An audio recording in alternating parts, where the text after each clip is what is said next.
7 o'clock on the evening rush, we'll get to look at intricate issues across Nigeria's socio-economic and political landscape. We have these conversations to help ourselves get properly, intellectually edified, comprehensively understand what's going on within our locality, within our polity, and then also understand what to do. We get your recommendations as well and your criticism too on the topics of the conversations that we have here. Most times we invite persons to come in to join us in the studio to give us a broader perspective to these issues or a different angle to how these issues have been talked about or how they've been analyzed. And sometimes we'll call them via the telephone or they join us virtually in giving us insights to these issues. My name is Esther Wachiko. The Evening Rush takes place right here on Voice of the People 90.3 FM, Mondays through Fridays, 7 o'clock to 9 p.m. And trust me, it's a bumper-to-bumper packed conversation that we have, very intellectually deep and well-researched. So I would implore you to join us now, tell a friend to tell a friend that it's time for us to have a conversation. So tune into VOP 903 FM terrestrially. We also do it audio-visual, so you can join us on YouTube. Go onto your iOS device or your smartphone. Is at VOP 903 FM on YouTube. Click on there and you can actually join us live.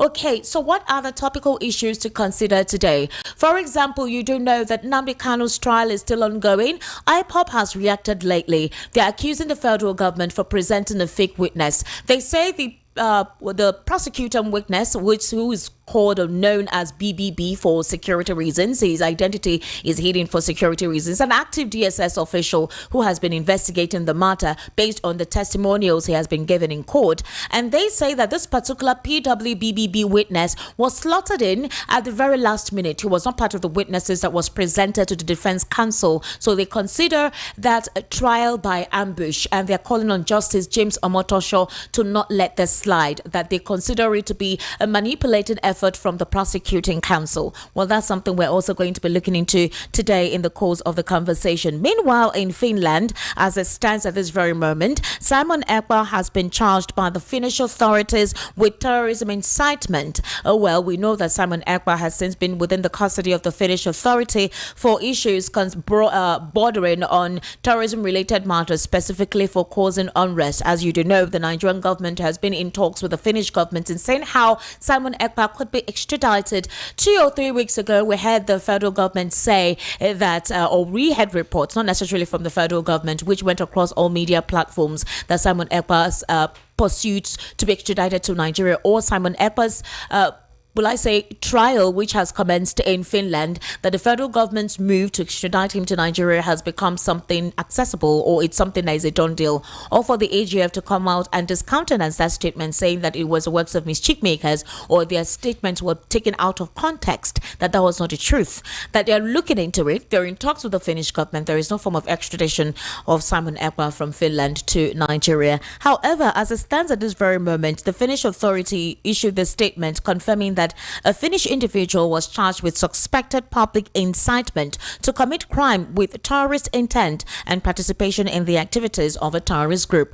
Well, as it stands at this very moment, insecurity in the southeast still continues despite the incarceration of Simon Ekpa within the Finnish custody. He's going to continue his trial, as we know, is already ongoing. But the question is, who are the individuals constituting the mayhem, the butchering and the bloodshed in the southeast if Simon Ekpa has not been incarcerated, and if he was one causing the mayhem and the disturbance and the conflict about insecurity in the southeast? That's what a couple of Nigerians have been speaking on, specifically since this story came out. If you go on X and social media, they've been having a back and forth, giving different purviews as to the case of Simon Ekpa. That is something we're also going to be looking into today. Funny enough, the Minister of Works and Housing, Dave Umahi, was supposed to present his portfolio, what he's been able to achieve since he became the Minister of Works in the past, let's just call it 2 years. By May 29, this administration will be 2 years. That is the first half of the first term of President Bola Ahmed Tinubu. And funny enough, he used the opportunity to disparage the obedience. He said that members of the Labour Party are disobedient. I don't understand what that means. We're looking into that today. Dave Umahi said members of the Labour Party are very disobedient and that he does not want to act like them. The big question was, what exactly does that mean? This statement was made today during the ministerial press briefing, which was held in Abuja, where he presented the achievements of his ministry Ministry. But before he ended his speech, Umahi praised his team, the Ministry of Works, and took a swipe at Labour Party members, many of whom are supporters of Peter Obi, the party's 2023 presidential candidate. So he said, and I quote, "I don't want to be disobedient or be a member of Labour Party that are very disobedient. I want to commend my Minister of State Works, my permanent secretary, and all the directors, but greater commendation goes to Mr. President." The big question, how does the Labour Party, how does that phrase or that statement fall into what you were supposed to do at that press briefing, which is to supposedly reel out your achievement in the first 2 years as a Minister of Works while you're commending, your boss? How does the Labour Party, the Obedient Movement, or the supporters of Peter Obi come into context of what you're talking about? Is it only the Obedient Movement that has been criticizing the policy of this administration? Is it the Obedient Movement that is the only opposition political party? Are they the only political angle or movement that has been criticizing the activities of this administration? Nobody is holding sway for the Obedience anyways, but then it calls into question precisely where this is coming from. It's just like the other day, Godswill Akpabio called out Peter Obi at the Senate chambers where they were supposed to talk about issues of national interest. Insecurity has bedeviled the country. There are several prognoses going on with the country. We have a situation where the Nigerian military is struggling to see how they can curtail the crime and criminality of non-state actors and international terrorists like ISWAP and Boko Haram. And you are there speaking about Peter Obi at the Hallow Chamber, someone who is a private individual. That's a big question. So it now boils to the mantra of what is the priority of all of these individuals who call themselves representatives in our polity. Well, we'll be looking into that in the course of the conversation this evening on the Evening Rush. Then we're going to go into the Labour Party itself. Nana Usman has come out to speak, and I want us to take a listen to her. She was in an interview with Channels Television, I think last night or earlier in today, and I think she also appeared on another television station as well, where she was giving insight into the imbroglio within the Labour Party. I'm expecting Ife Salako to join us later. The Labour Party had their local government primaries today, so he's coming from there. They invited last year. The last time they were supposed to have it, I think yesterday or day before yesterday, last year couldn't be part of it because they said that the party is factionalized, so they couldn't be part of it. Well, today they invited last year to come conduct their primaries, which began today, and Ife Salako will be coming from there. So we're expecting him as in the course of the conversation. We're also going to be calling Barrister Eze Eluche as well to give us his own legal purview to some of the issues that I already mentioned while I started off the program. In the meantime, I want us to listen to Senator Nenadu Usman. She had quite a lot to say about the situation within the Labour Party, and it is imperative for us to start with that because I expect Mr. Ife Salako to give us his own prognosis or his own purview as to in reacting or responding to what Nenadu Usman said is a cause of the crisis within the Labour Party and what should be the future of that political party now, specifically for Peter Obi and the Obedient Movement.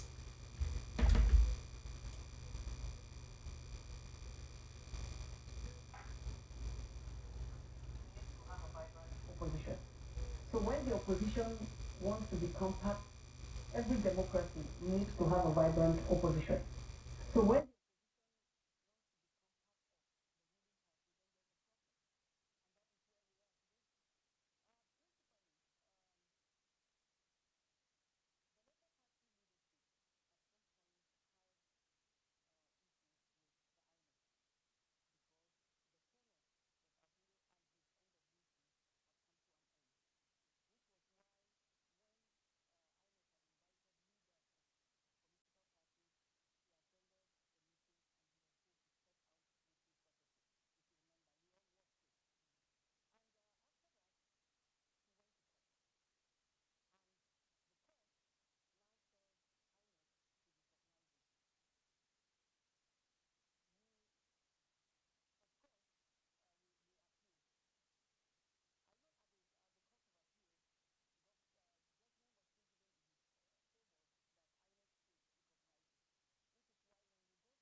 All right. Some of you watching us virtually say you cannot hear us, so we'll have to replay that so you can hear the beginning of this conversation.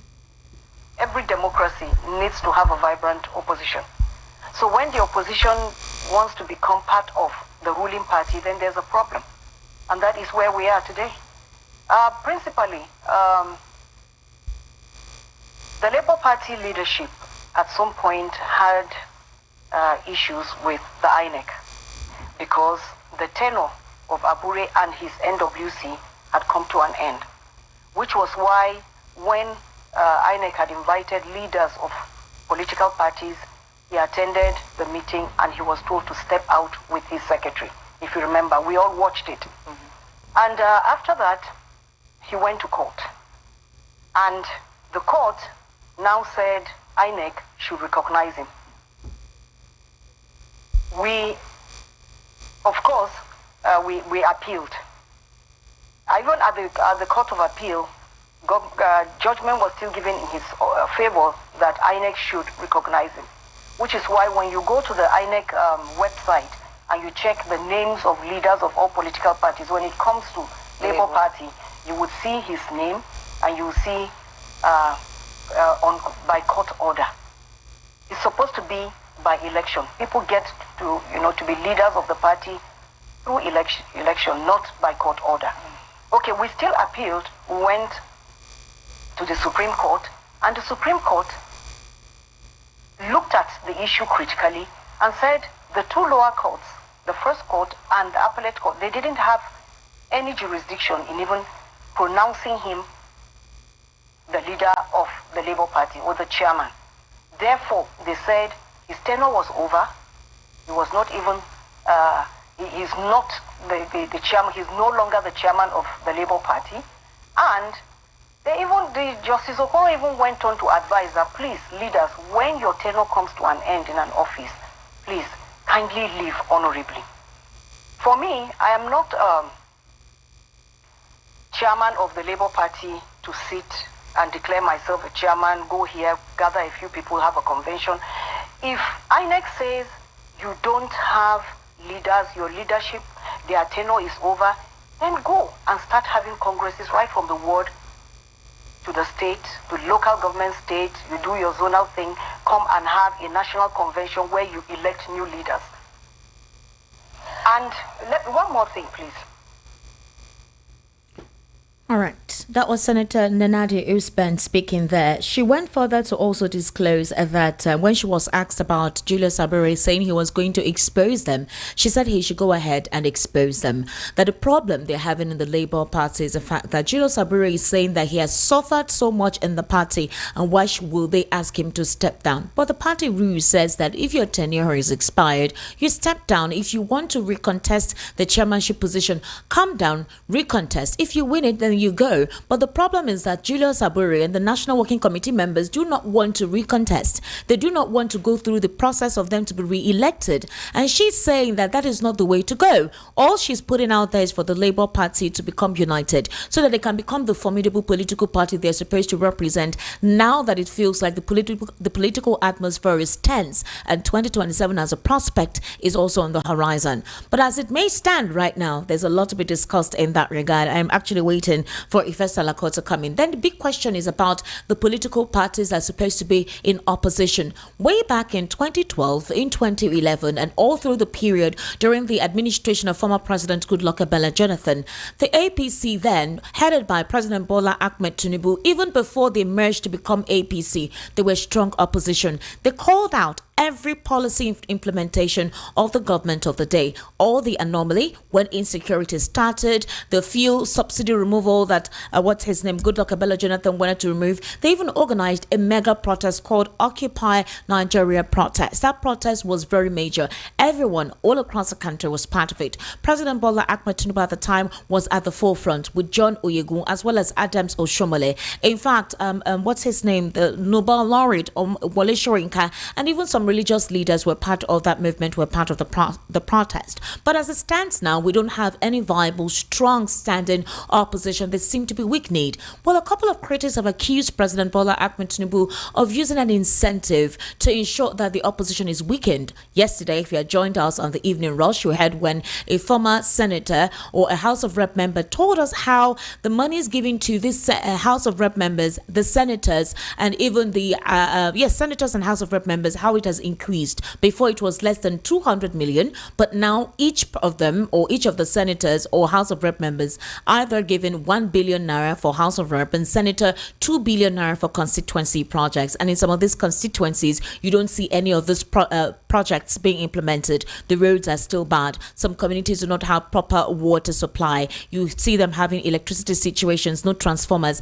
The grassroots development that is meant to take place in some of those constituencies are literally lacking, while their monies allocated to them has been increased, meaning that the subsidy derivation is what is being given to these individuals, which obviously makes them to want to be part of the winning team, the All Progressives Congress. The gale of defections from the PDP, the Labour Party, the New Nigerian People's Party is something that is quite worrisome, which brings us to the conversation about El-Rufai, who seems to be currently at a political crossroad, where following the failure of his recent defection to the SDP to gain traction across the Northwest region, El-Rufai formally announced his resignation from the ruling All Progressives Congress sometime in March 2025, citing what he described as growing misalignment between his values and the direction of the party.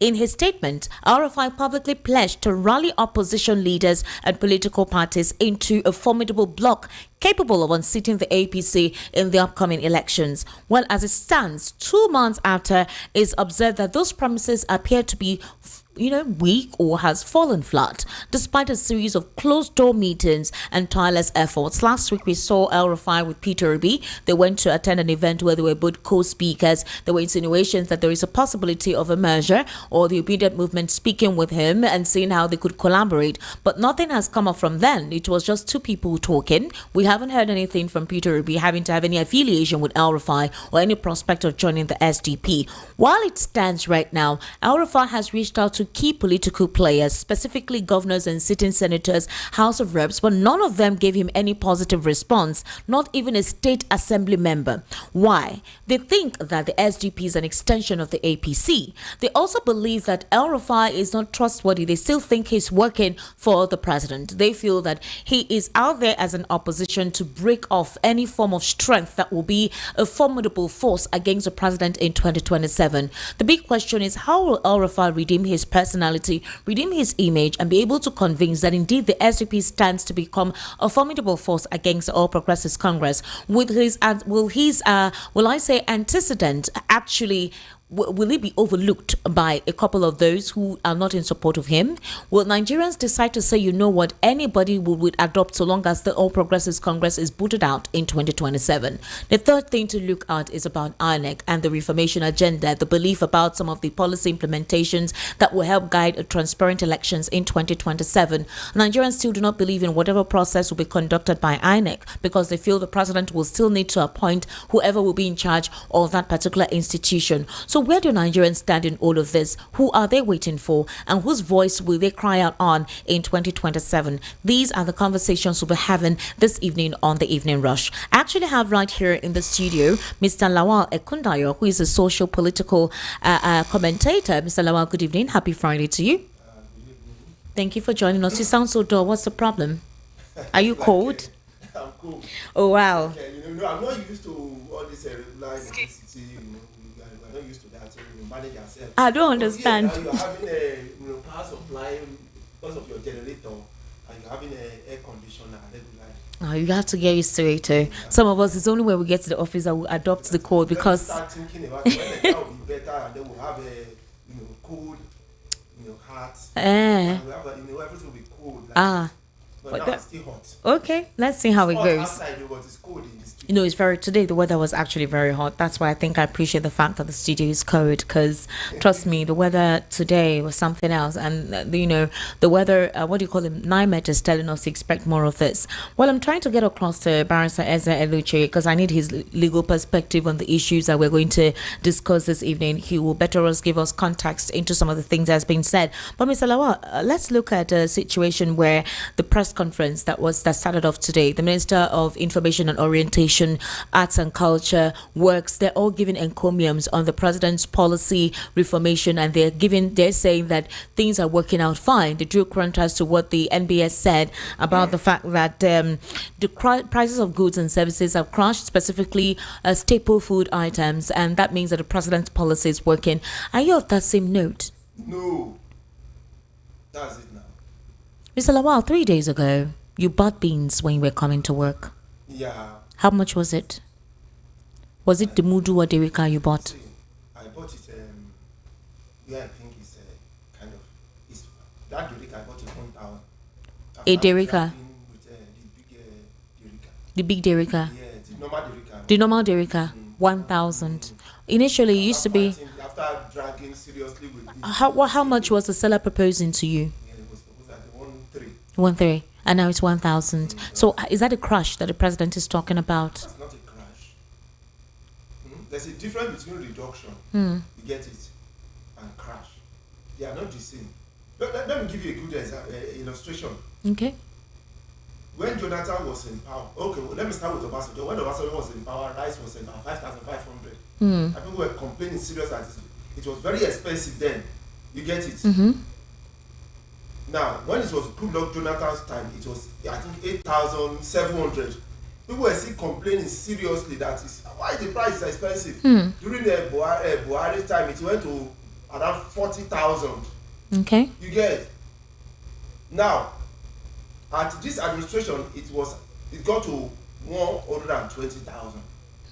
Now, it came down to 8,000, and you are telling me it's affordable. How is that affordable? From 5,500 naira, you get it? Okay. To 80,000. How do you tell me that is affordable? Let me tell you my salary there. As of that time, Goodluck Jonathan's time, my salary was 40,000 naira. And it was, the bag of rice was 8,000 something. So how many bags of rice will I buy with 40,000 naira? Okay, all right. Now, my salary has been increased and it cannot buy a bag of rice. Are you telling me there's a reduction? All right. No. All right, Mr. Lawal, we need to change your mic. They're saying they cannot hear you. So I don't know what the problem is. Ladies and gentlemen, we'll take a very short break so we can adjust or put in perspective Mr. Lawal's mic so you can hear what he's saying. Please, we sincerely apologize. Let's take a very short break.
All right, Mr. Lawal, I hope that they can hear you now. I hope the microphone is loud enough. I believe so. You believe so? All right, Mr. Lawal, you were saying, please, before I went on a short break. Yes, I was just, compare my salary with increment. All right. You get it? With the inflation, with increment in price. Let me use that word. Okay.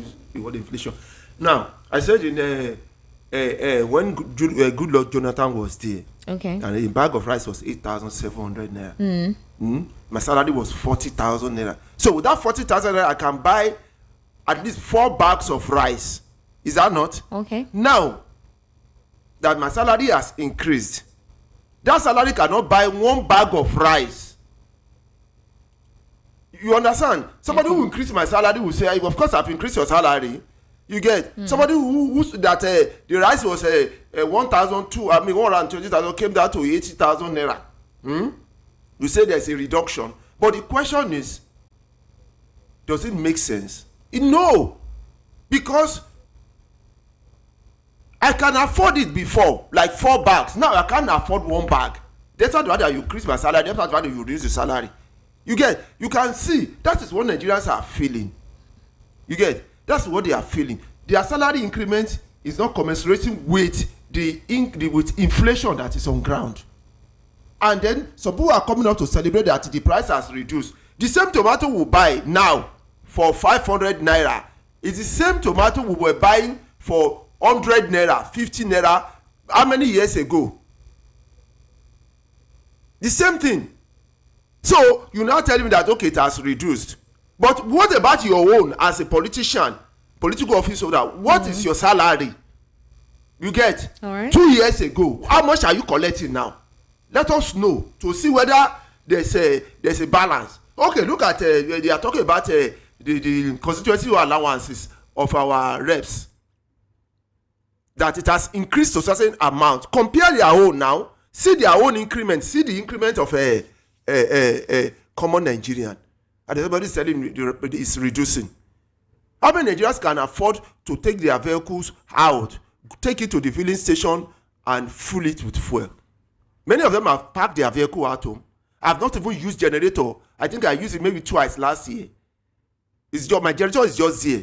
Well, the Minister of Information and Orientation, Mohammed Idris, has told us that we, specifically from the media, we should try to report the good tidings of the president. They feel that there's a lot that the administration has done and that they will still do. You know, he still has 2 more years to go, that we should report all of this. Now, the question is not about reporting some things that are being done, because, for example, the president has done a lot of signing. Remember the 100 billion naira school feeding program? That's not the only one. Even vocational skill centers that he wants to create with the whole LEAP Academy, all of this and more specifically. And then you know that the recent world loan, they want to give about 15 million naira to the vulnerable. The Minister of Humanitarian Affairs, while she was speaking today, said that they were creating programs to actually help families. But the question now is this: Nigerians still do not feel the impact of these things. They still complain. So if the ministers are telling us that the administration is working and they're doing what is necessary, and then what is the realities of what is reflecting, then who are they speaking to, or who are they commending? How is the commendation reflective? Is there anybody that can give us that recommendation to see, okay, realistically we're benefiting? Then obviously, aside from those who seem to be in the supporting group, who obviously are giving some monies every month, precisely that's the point. See, during the COVID-19, when I applied, then everything was shut down. I applied. They told me not eligible. That's the information. That's what that was the reply I got. You get it? After I applied during that COVID-19, say which you applied, the message I got was not eligible. So I was wondering, why was I not eligible? All of us were in the house. You get? So those are so many Nigerians. So who did they give all these things to? These are the questions. Okay, let's look at the constituency allowance, which is not even what the rest supposed to be dealing with. Let me say they were giving. Tell us, where did they feel the impact? You go to Surulere, you see where they did the ordinary street light, and they put their logo, their banner there. You get it? Facilitated by. What does that mean? You get? What does that mean? You put street light. Is that what you have spent that money on? Who is checking them? So you are not such people who are collecting such humongous money to use in their community. They are you using it, and you expect such a people to look at it, to scrutinize what the government, the executive is doing, when it's benefiting them in their own way. What's benefiting them in their own way? So I don't see. That's why I said, I asked them, tell us which ministry you get is actually working. Tell us now which ministry. You said we should be speaking good of them. We should be speaking good. We should be speaking anything good. Tell us what we should talk about. Because you just want to go to student feeding. After you have taken the income of the parents away from them. Exactly. They cannot feed their own children. They cannot feed themselves. You get appropriately, and you want to be feeding their children. So when you finish, even when you feed the children at home, when the child gets home, when you feed the child in school, you give them free food in the school. When they get home, what would they eat? You understand what I'm saying? Because they are still coming back to the same father that cannot afford to feed them. Now you have given them food at school. All right. They will go home.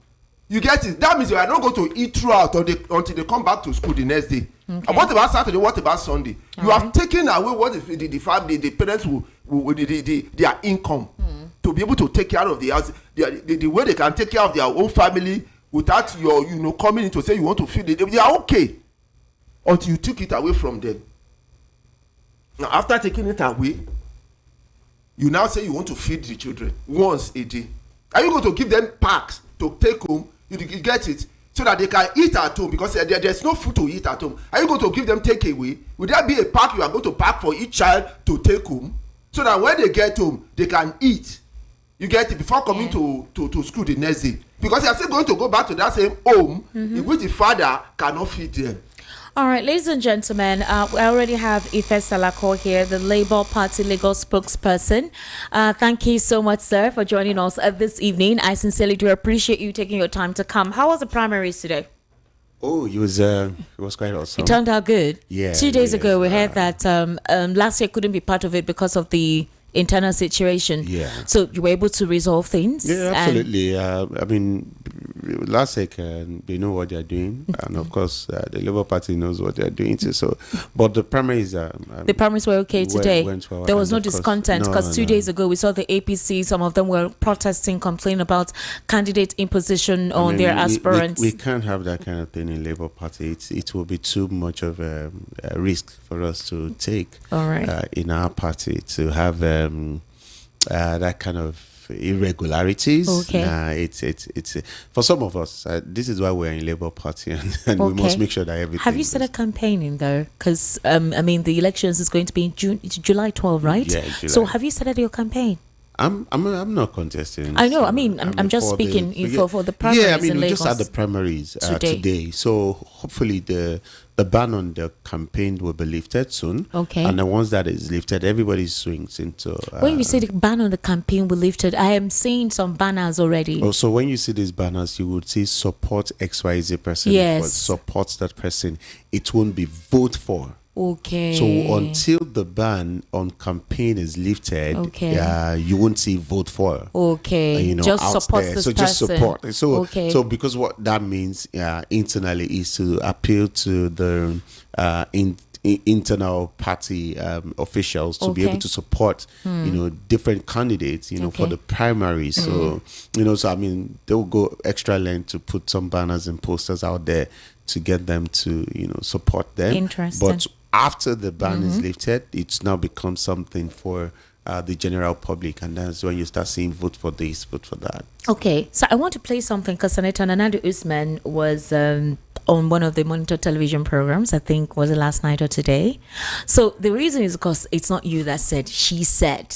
We'll continue from there. We're not necessarily looking into that because we want to look at all the political parties themselves today. Absolutely. So let's listen to her. In all this, what the party did was to look at the major stakeholders and members of the INEC, looked at it and said what we should do is get together a committee that would conduct all these congresses so that at the end of the day we will have properly elected leaders. And of course, even the Julius Abiru, if he still wants to remain chairman, he could go through the election, but he doesn't want to go through election. His NWC, they don't want to go through election. They just want to be using the courts to remain as leaders. And I think that's no good for opposition. He says that he can expose you people. Yes. Yourself, it will be all of you in your faction. He says that if he exposes you, he says you people will smell like rotten eggs. Well, I am challenging him to expose us. If you have anybody to expose, you don't go and talk now. You go and expose them. We have a lot of things about him, and that is why the people whom he did it to went to the police. The police are investigating him, and very soon you will hear about it. I mean, it's a very disappointing situation, and it brings to mind how the Labour Party did a showing for 2023. Honestly. Does that, I mean, look at you. You look really disappointed when you think about that. Are you sure you can get that momentum back? We can get it. We just need to get our acts right. We just need to have good leaders who come on when people vote for them, people elect them. You come, work for the party. When your tenure is over, you can either go for re-election or you say, okay, I bow out, let others come and be elected. That is how it works. But when you want to say, oh, because I worked hard for the party, why do they want me out? Your tenure is over. Either go and seek re-election or you just say, I'm bowing out and let younger people come and take over. But you can't say just because you worked hard. It's just like now, you say because you've worked hard for Channels TV, your contract is over or you've reached age of retirement, then you say you cannot move an inch because you helped in developing the Channels TV, so you are not moving. I hope you are catching my drift. You say things don't work like that. It does feel like since the 2020. All right, so that's basically the purview of the conversation. There are more statements that she made. So this is Senator Nanadu Usman. Now, the Labour Party supposedly has 3 factions, right? Mr. Ife, you have the Julius Abure faction, you have the Olumide Akpata faction, and then you have the Nanadu Usman committee. So somebody will tell you that the Labour Party is divided into 3 different story buildings and each having their own leaders. But the question is, why is Julius Abure and some members of the National Working Committee not wanting to subject themselves to their own party constitution? Why is he still insisting that he is the chairman? If he did not have certain backing within the party, wouldn't he have just stepped down? Well, you see, this whole party thing, for some of us who are, relatively new in politics, okay, we have to be very careful.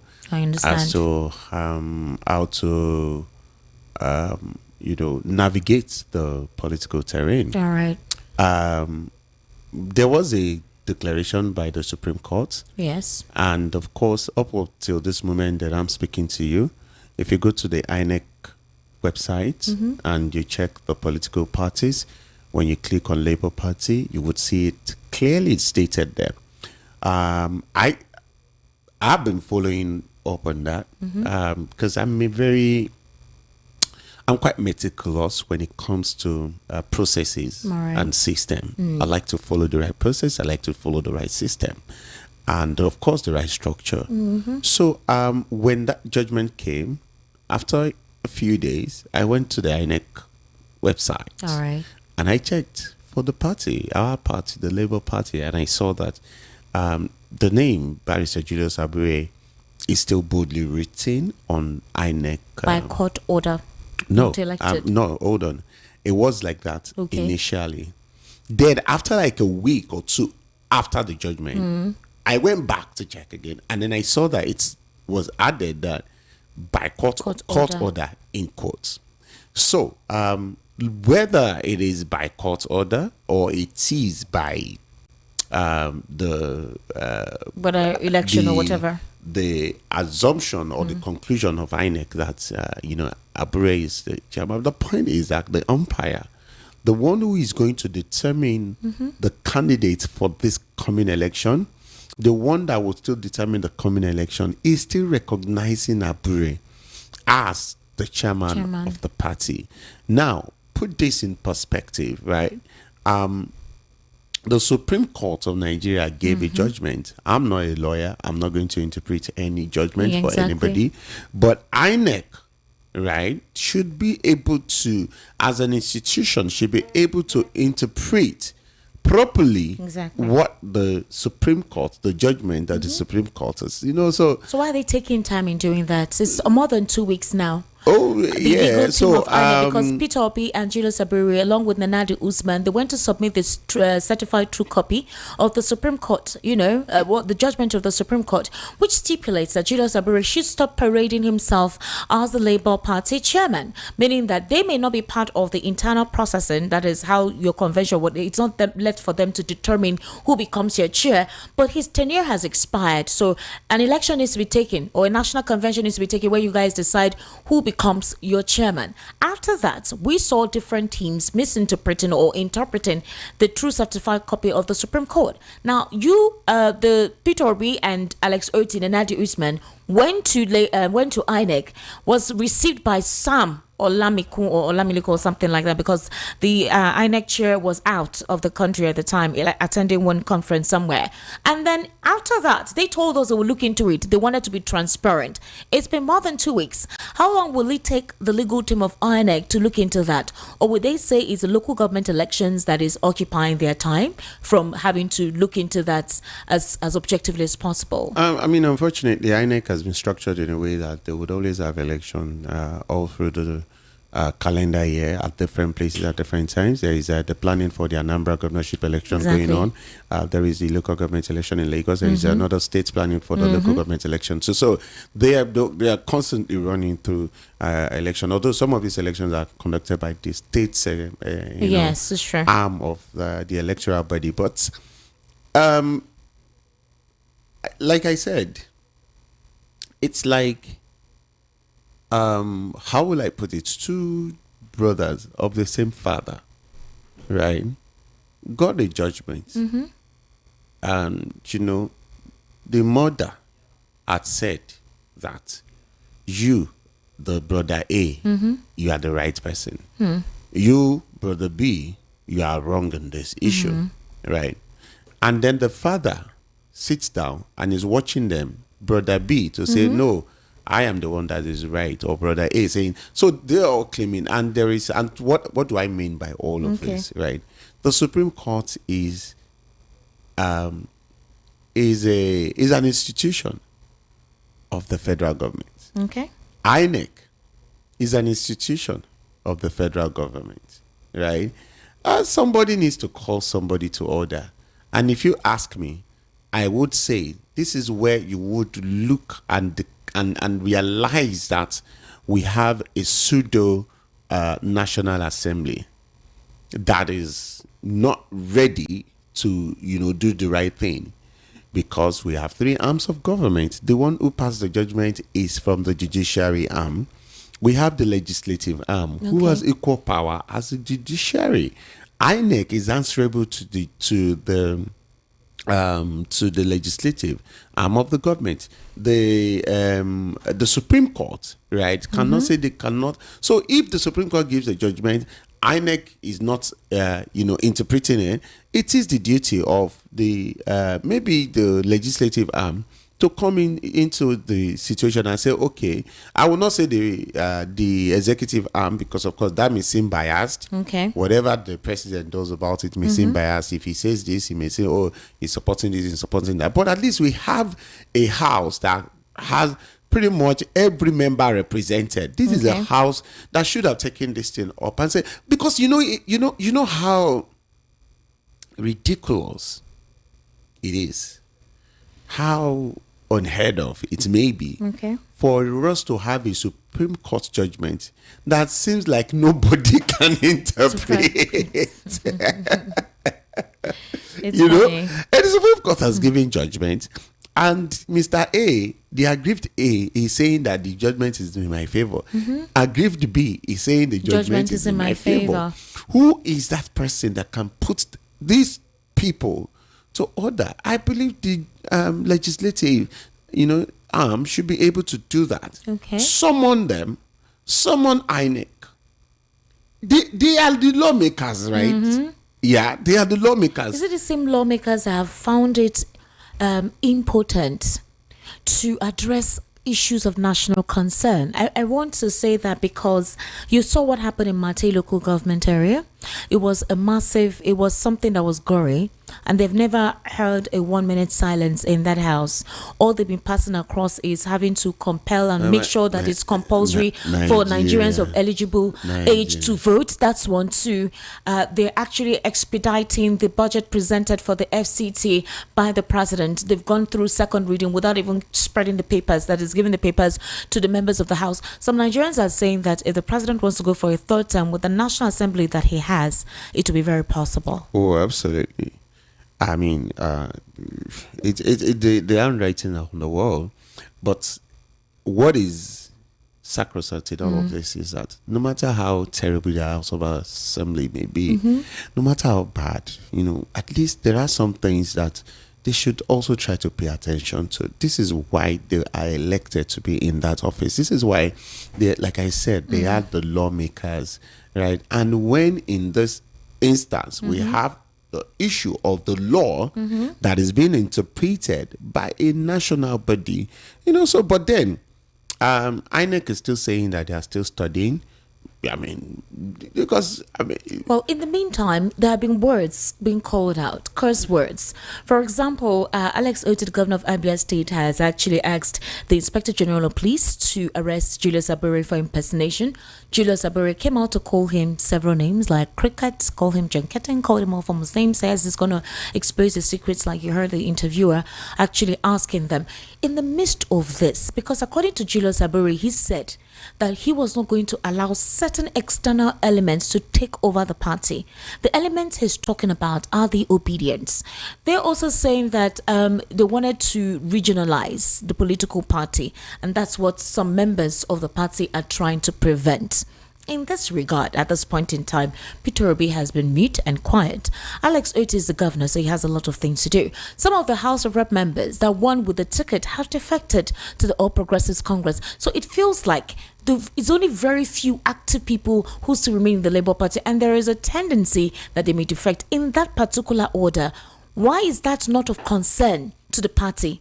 That the party is still struggling to choose a chairman. They're still trying to understand how to move ahead. For example, Godswill Akpabio came out to the National Assembly to call out Peter Obi, saying that with a country bedeviled by Boko Haram, how would he handle it if the situation in the Labour Party is not being handled? A small party, he called it a small party, okay? Dave Umahi today during the ministerial briefing said he doesn't want to be disobedient, that Labour Party members are disobedient. Why that came into context, he did not say. What was said by the Labour Party members, he did not say. He just said he doesn't want to be disobedient, that the Labour Party members are disobedient. Obviously, you know that he's not just the Labour Party members he's referring to, but he's referring to the obedient movement, whom he's referring to as disobedient, that is those in support of Peter Obi. Do you think this is going to be a huge dent on Peter Obi, because his followers are waiting for him to make a decision and then they will follow him wherever it is they go? But some people are complaining that there is no communication.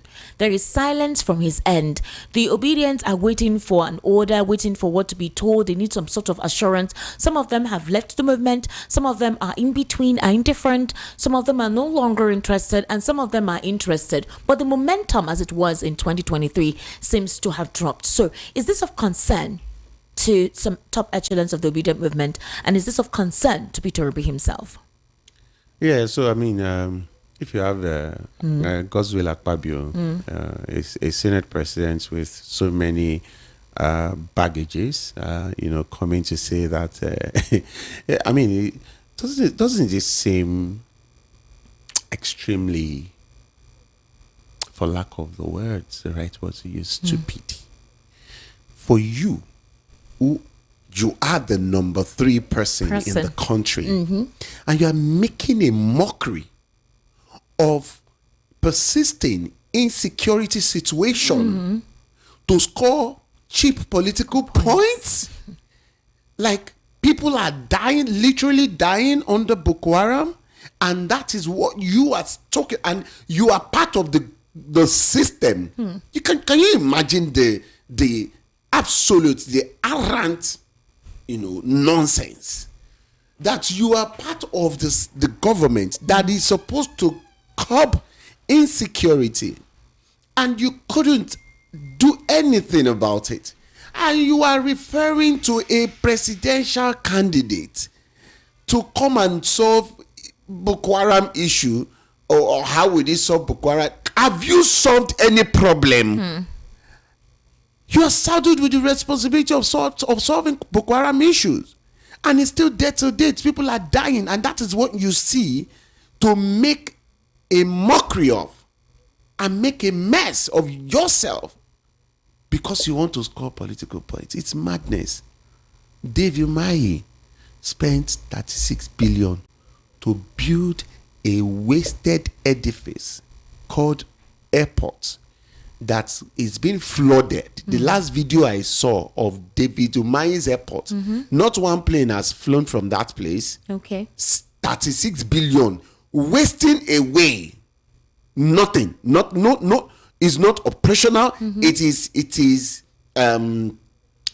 Just dormant.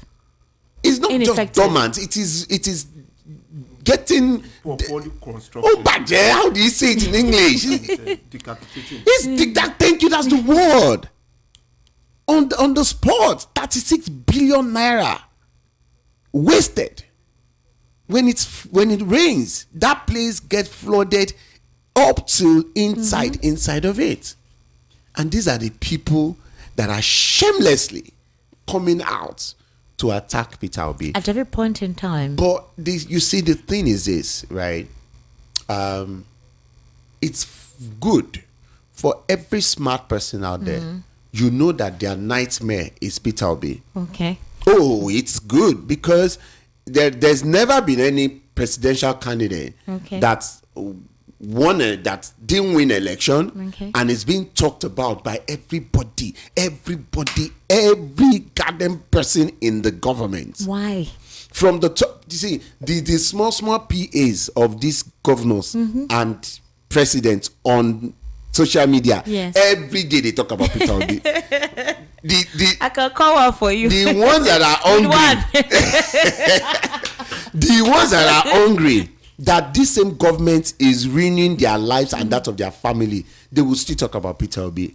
Their organs at the top, they will still talk about Peter Obi. So it is fine. It is good that they all see, because I mean today I saw a tweet from one of these from as usual. And he said he was trying to make a mockery of Peter Obi not being invited to the inauguration of Pope Leo Pope, and then he now said, "Oh, Peter Obi, show us your IV because our president." I saw that thing and I laughed, and I said to myself that Peter Obi is actually the standard for these people, for the government, for the present government of Nigeria. APC government, Peter Obi is the standard. So once they want to find a kind of like a pair or something to compare themselves with, Peter Obi is the standard. Why is Peter Obi not doing this? We are doing this. Peter Obi did not do it. Peter Obi did this, but we are doing this. So it is a complete body of government against one man. And what does that tell you? It means that this man has so much that they are scared of. Scared of? Yes, they are. If they have all the money and the connection, what is their fear? It's one of the things that can happen. When they talk about it, they say, what if Peter Obi is president? He will not do anything differently. It's a lie. If I don't know anything about Peter Obi, what I know, if Peter Obi is president, you will not get a yacht. You will not get a new balloon, aeroplane. You will not buy private jet. You will not, hold on. Okay. You will not,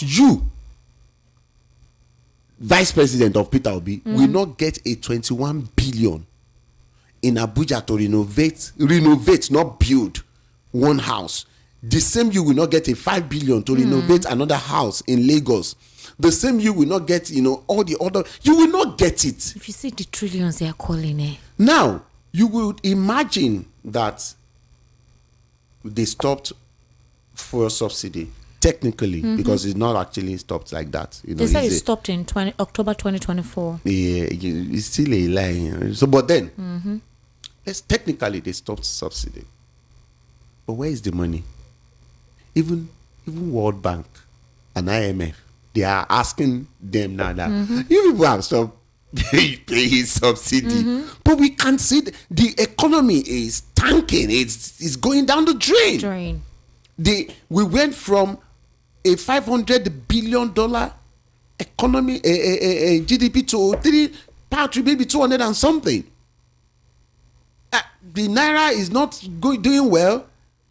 But that is part Benin Republic. That's part of the achievement of the administration. That was one of the highlights they gave. They talked about the subsidy removal. They talked about the floating of the naira. That was part of the economic achievements of the president. That if we hadn't started off with that, we would not be actually where we are now. That's one of the things that they're really now as part of the president's achievement. Where are we now? Well, I don't know. We are not better off. I met him saying something that is quite heartbreaking. Yeah. You say you want to give children food. In school, when they get back home, they're going back to their hungry parents, right? You see, this APC and their Bambiala system of government it's just quite unfortunate and dangerous to the progress of this country, because governments don't do handouts. Government is not meant to do handout. Government is not meant to give us fishes. Government are meant to create a venue for us to fish.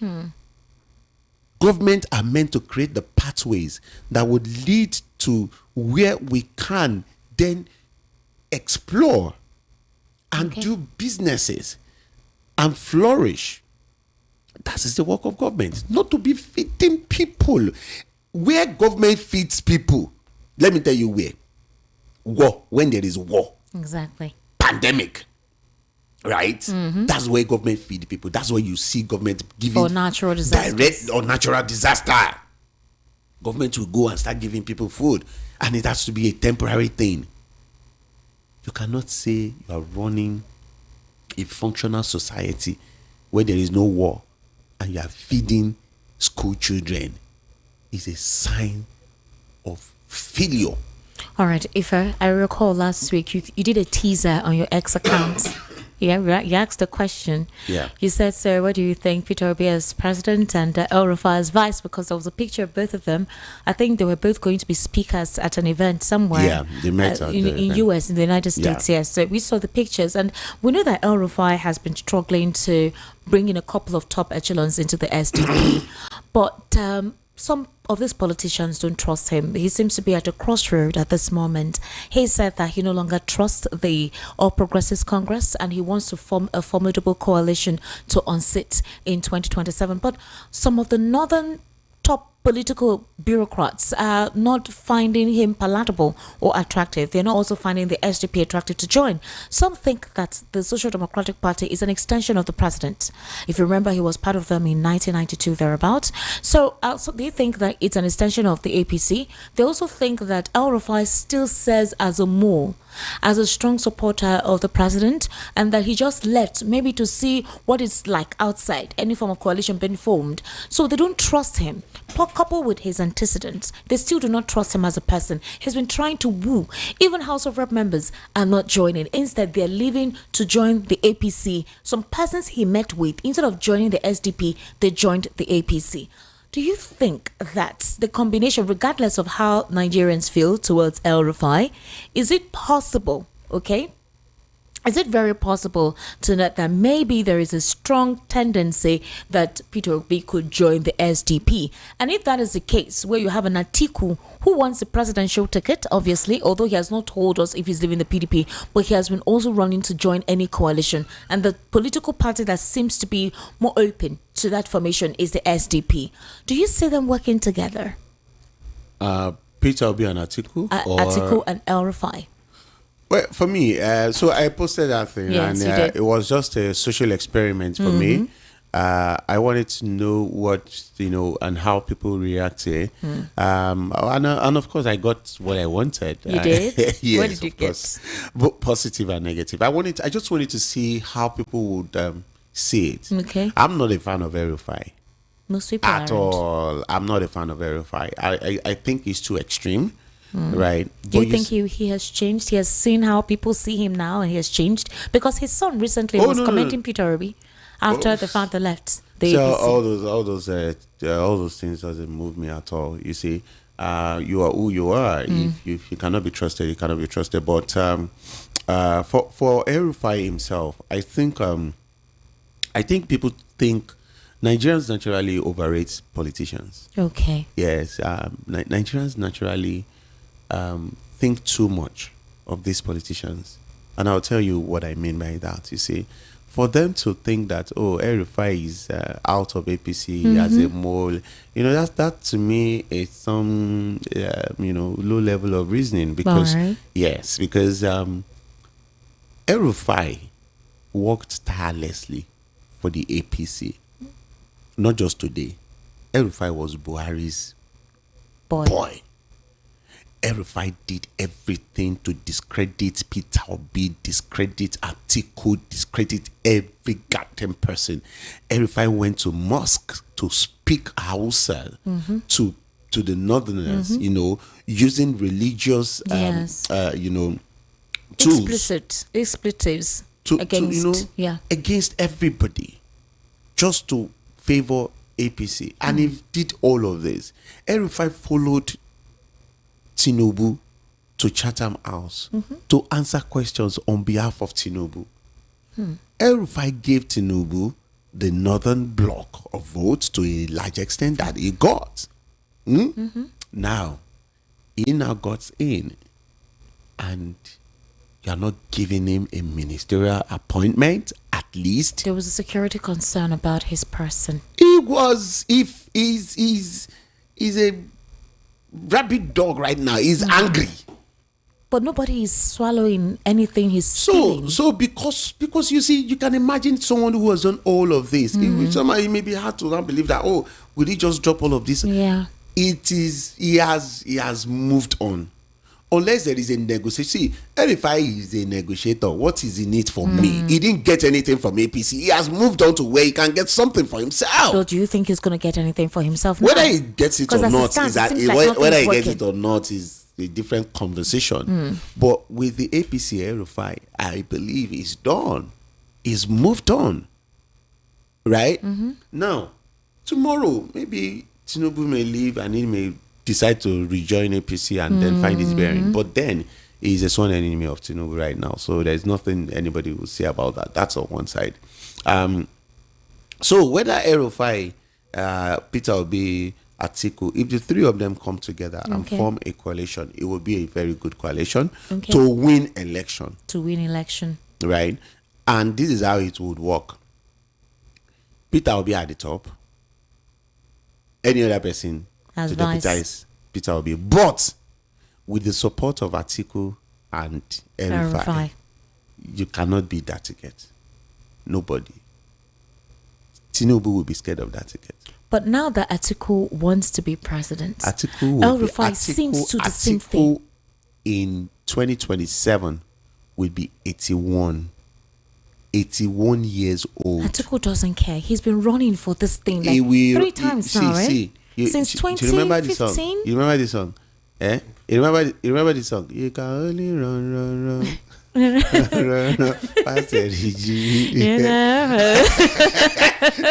Okay. Atiku can only run. See, the unfortunately, the best time for Atiku to have bowed out of this presidential race was 2023. And he would have just supported Peter Obi, and it would have been a glorious thing for him, because there was there is this subtle unwritten agreement of the North and the South, in Nigeria. Every Nigerian voter has that thing in his mind, his mindset, right? For this next election, everybody still believes that it is the South. See, it may change. Situations may change it, right? Take, for instance, 2027, Peter Obi may win Tinubu and becomes the president and then performs excellently well. And everybody knows that, no, for someone that has done this and that, no, we cannot do 4 years. It should actually do more based on performance, right? It may change. But you see, whether we like it or not, if things don't go well, by 2027, by 2031, right, everybody will be thinking the North again. The Northerners will be thinking, oh, I mean, it's been here for a while. Let's come to this side. Because whether we like it or not, that's the way Nigeria is divided. Now, Atiku should have done the calculation. I'm telling you. in 2023 and realize that, look, I am out of this game. 7 years down the line. No, 8 years. Right? If Atiku will be... Let me ask you a question. Okay, let me come to Mr. Lawyer. What do you think about Yemi Osinbajo? Ever since he was done with Muhammadu Buhari, he just left off the political scene. Some people are saying that, okay, if there's a lot of imbroglio and controversy surrounding Peter Obi, if Yemi Osinbajo comes out, he may actually get that support, but maybe not with the APC, but with a different political party. For example, if you have Yemi Osinbajo as president, Peter Obi as vice, because Yemi Osinbajo cannot be a vice president again. Do you think the obedience will support that ticket for Yemi Osinbajo as president, Peter Obi as vice? Because as it stands, I don't want Peter Obi as a vice to anybody. No. Nobody wants Peter Obi. How can you put Peter Obi as vice to who? Yemi Osinbajo. Yemi Osinbajo. If he comes out to show his interest. That in all fairness, that was not a bad ticket. Yemi Osinbajo and Peter Obi. But here is a problem. There has to be a northerner in that equation. Oh no, there has to be a northerner in that equation. That's like a south ticket. Right. So if you ask me, come closer to the mic. My own chance of supporting Osinbajo is very, very low. Yeah. My own. Why? I wouldn't support. For me to support him, then definitely I don't have any other option. Why? Because you have dined with the devil. No. Wait. See, I have my reasons. Okay. That's why I'm saying my own. Okay. You understand? Have better people. You get. All right. So for me, for you not to present Osinbajo, I even prefer Atiku to Osinbajo because Osinbajo. No. You prefer Atiku to Osinbajo? Yes. I'm telling you why. Okay, he says it's a perception. I will tell you why. Why? Uncle, why? Osinbajo has worked. You get it. He just worked. Wait, he has worked with APC. Okay. You understand? There are toes he will never want to step on. No, I beg to disagree. Wait, sorry, before you go further. Osinbajo stepped on his Oga Buhari's toes, even when he was still working with him. Okay, tell me how he stepped on his toes. He removed the DSS that was Buhari's friend. When he traveled out. When Buhari traveled. Listen. Buhari had no nerves to remove that guy. When Buhari traveled, he did it. He knew Buhari was not going to be in support of it, but he did it by anyway. Do you know the political history of Osinbajo? Where he started from? Where did he start from? I'm asking you. No, because he was Tinubu's attorney general. You are coming to the point gradually. So listen to wait. Okay, as Tinubu attorney general, did he not also contest presidential candidacy against the same Tinubu? Some people felt that it was just part of the Why did you keep theatrics. quiet? It was just part of the theatrics. So it doesn't seem as if they were giving a clean sweep to Tinubu at the time. Listen to me. Why? That is what you people cannot verify. That is unverifiable. Let him say what he wants to say. Go ahead. See, when he lost, you get it. The moment you lose an election, you are opposition automatically. Okay. Do you know that? The moment you don't win, you are automatically an opposition. Okay. So tell me what he has opposed in this administration. He has been quiet though. Tell me Very what quiet. he has exposed. What? So see, when these people play their games, that's why I say, do you know his history from the beginning? Do you know how they manipulated some people in these religious houses to divert their attention towards Buhari for him to win? Go and look at how they did all those permutations. You understand? Now they thought that they can use that permutation also against Tinubu, but Tinubu told them, I have your joke, I taught you these tricks. And he beat them to it and he became quiet. Why did he become quiet since? You get, he has never appeared, he has never done anything, he doesn't even do anything. Even Atiku is even talking and he's been we quiet. saw that he's an enemy of these people. Even went as far as but this man is hold on. Let me finish what I'm saying. Even went as far as US, you get to get some incriminating hidden evidences against to fight. Do you think they will ever be friends? You get what I'm saying? So on that, I keep saying, I said, to me, the person who can really fix this country is an activist. An activist? Yes. But Peter Obi is not an activist. No. So you're referring to Peter Obi has Showore? some qualities. But that means an activist is Showore. That's the only person. Yes, that's the person you think can fix the country? See, listen, before I was following Showore, before I know, and I said, okay, let me, because Obi, do you know why I give it to Obi? Because Obi, when he was 8 years as a governor, he did outstanding. You said something. You said the only person that can fix this country is an activist. No, I'm coming. Now, Obi is not an activist. See, don't. I said before. You understand? Now, that's why I was going. Then the only person I pick out of it was Obi, because I saw his antecedent. Okay. You get? I saw the way he manages. I mean, he managed the state. You get it? Okay. And I love that. That was why I was with him. That he has that quality. But if you give somebody who's a tough activist like somebody like Showore, who has a very, very serious issue with the present aristocrats, you understand, that rule this oligarchs that rule this country. You know, they have kind of imprisoned him many times. They have disciplined him, deal with me many times. And so he may want a retaliation, and the person that can fix it, because depending on who can step on the toes of this. So that people. is a Showore for you, because you said an activist. Yes. So that's Showore for you. All right. Yeah. Mr. Ifesalako, please, I'm sorry, because we need to get reaction. Mr. Ifesalako, with the present situation ongoing with the Labour Party and how things are, like I said, the obedient are waiting. They need direction. I don't know if there's communication. I don't know if Morris is doing anything to galvanize, to create that sense of consciousness. The only active thing we've seen is about the obedient membership card. Peter Obi has been mute ever since. We've not heard him engage either on space or anything aside from just speak against what is going on in government. So right now, everyone is just waiting, but people are anxious, right? They're apprehensive. They want action. They want something to be done. They want to be told what to do. They need to be active to see we are doing something collaboratively, whether here or abroad. Everyone is just waiting. With this present situation on ground, do you think Peter Obi can win, if at all? Because he has not declared if he's running.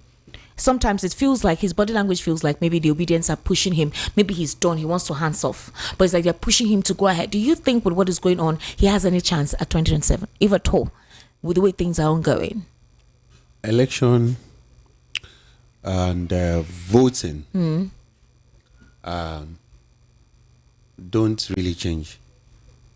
So, as you are now, I know in the last election, you vote Peter Obi. Me? I didn't vote last election. I was on the field. Okay. I was covering. But if you have a opportunity to vote, you will vote Peter Obi. I'm not. I didn't vote anybody. I didn't vote.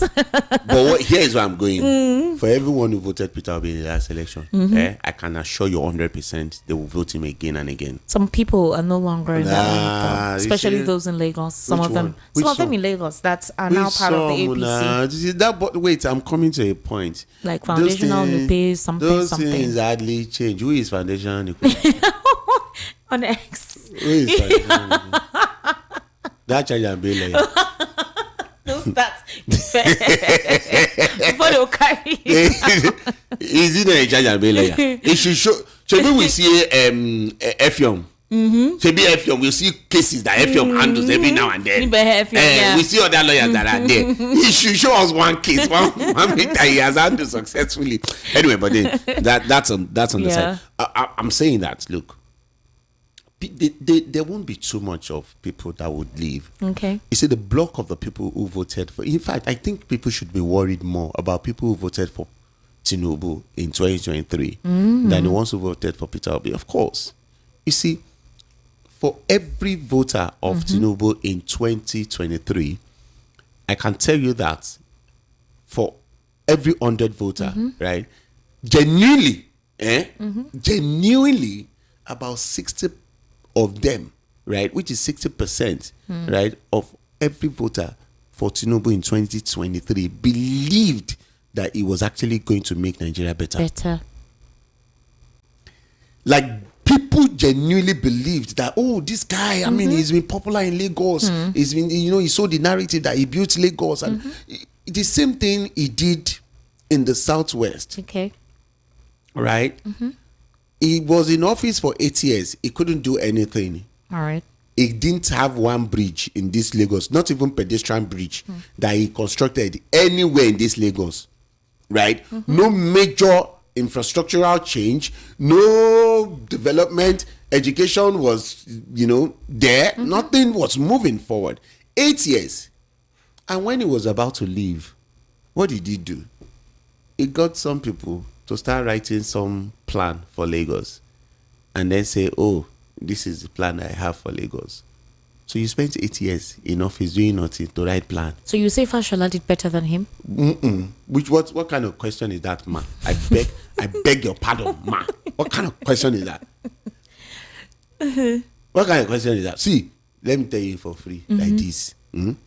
My best governor in this country today is still Fashola. No, I like that man. See, I don't even hide it. As much as I detest APC, or the best governor that this country, and I'm not saying Southwest, Nigeria as a whole had in this Fourth Republic is Fashola. And the reasons are still there till date. The facts are still there till date. Under Fashola, it wasn't just only being effective. It was the moral sensitivity that he brought into political system. Fashola's government is the government that will start a road and put it there. This road will be completed in 3 months. We saw that. And in 3 months, that road is completed. He was always doing 100 days in office. Always you get all the works were. Do you understand? He has too many things to show. True.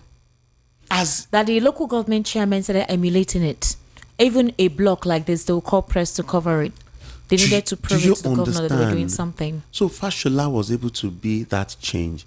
There is a stretch of road from Iyanokpaja to Iyanoiba. Okay. This is about, without traffic, about 35 to 40 minutes drive, stretch of road, going all the way. Now, this road was a single lane, 8 years under Tinubu. Fashola's, he got to office maybe like 2 or 3 months after he got to office, he started working on that road. And in 3 months, the road, this stretch was dualized. Right? Was dualized and functional till this moment that we're talking about. There are lots of places like that. The whole of Surulere, was transformed under Fashola. All right. So, see, don't even let me get me started with Fashola. So they should make you publicity secretary, campaign director for Fashola for president. Contrary opinion. All right, Mr. Here we go. You will say no. It's beautiful. What's your contrary opinion as short as possible? Because we need to open the phone lines. Go ahead. What's your contrary opinion? I prefer Obi is still the best president in this. Best governor in this country. Yeah, okay, saying you prefer him to as a governor. As a governor. In terms of achievements, I heard of Obi's achievement, but I saw Fashola's own. Okay. These are two different things. Okay. I experienced Fashola's transformation. But for you prefer Obi's governorship and the achievements he was able to bring up then. He used what he had. You get it? Okay. The scarce resources he had. Okay. Yes. Compared to Fashola. And they had a lot of court cases too at the time. The impeachment process, all of those were interrupting governance. Without borrowing one kobo. You get it? All right.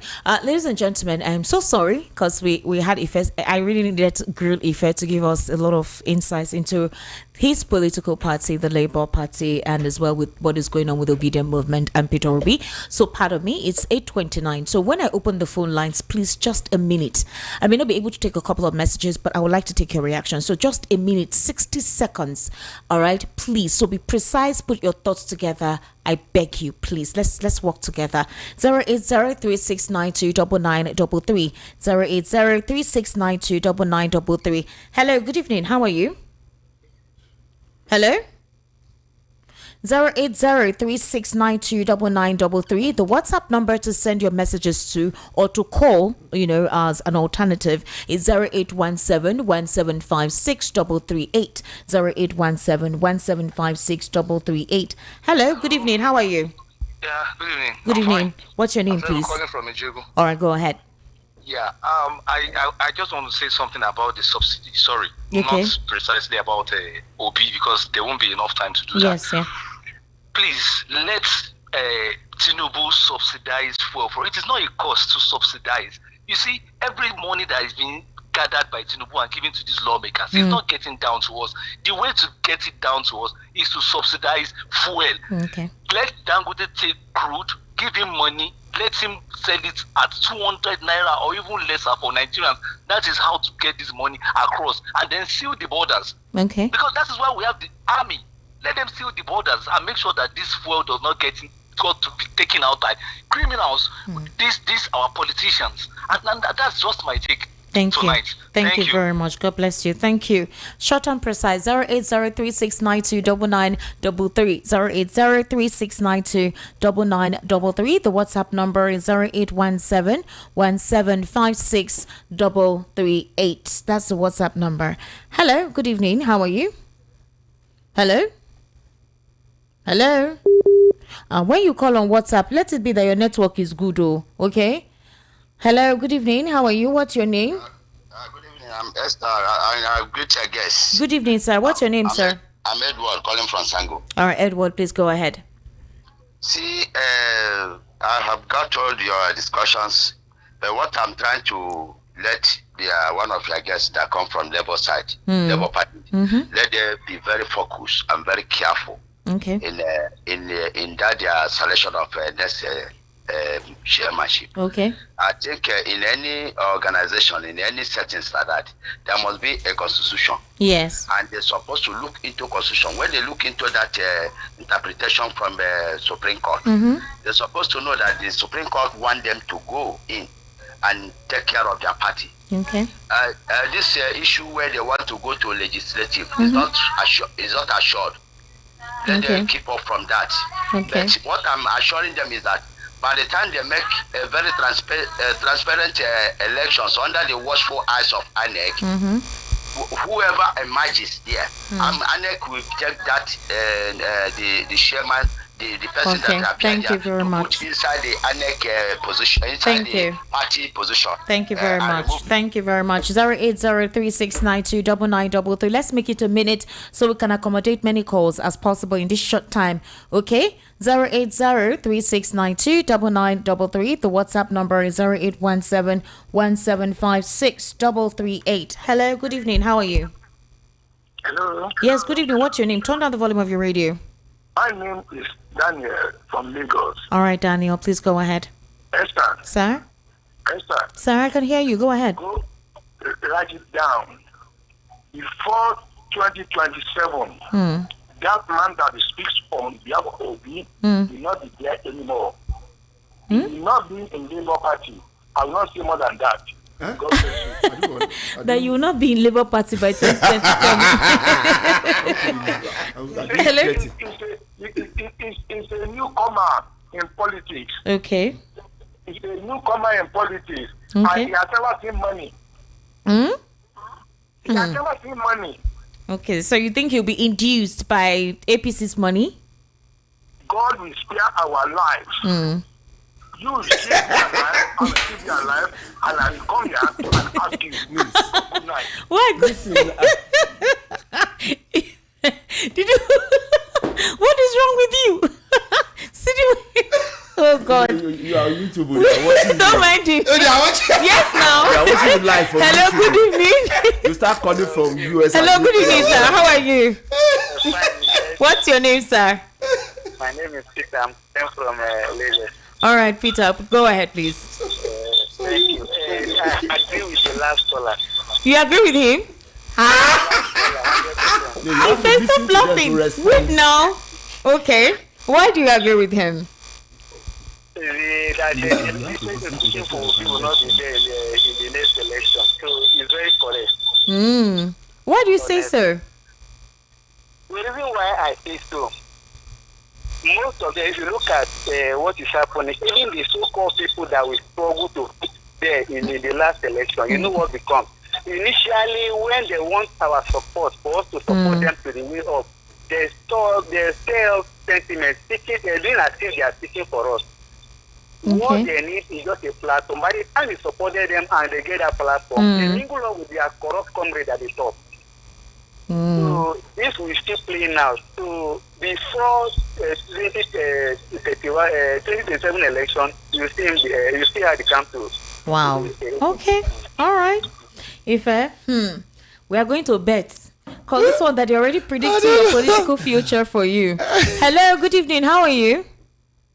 Hello, good evening, Esther. Good evening, sir. How are you, sir? Thank you for being patient. Go ahead. What's your name? Very well. This is ACN from Amoda. ACN. How are you, sir? Yes, Esther. My greetings to Mr. Kundayo and the other guests. Ife Salako. Go ahead. Yeah, the guest said something that got me. He said the APC are scared of P2B. Yeah. For me, I think the shadow of P2B is a comment to APC and to all the politicians in Nigeria. And the reason why I say so is that, and I want to bring this narrative to your attention, a man without any governor by his side, a man without any senator supporting him, a man without any member of House of Rep, a man that who we are told by the political class has no structure, came into an election and almost won the election. Now, the whole attack you are seeing from left, right, front, and back, it's because you can't put a good man down. This is a man who has come to reposition Nigeria, quite frankly. And these people are afraid because they do not want to lose their grip over the national treasury.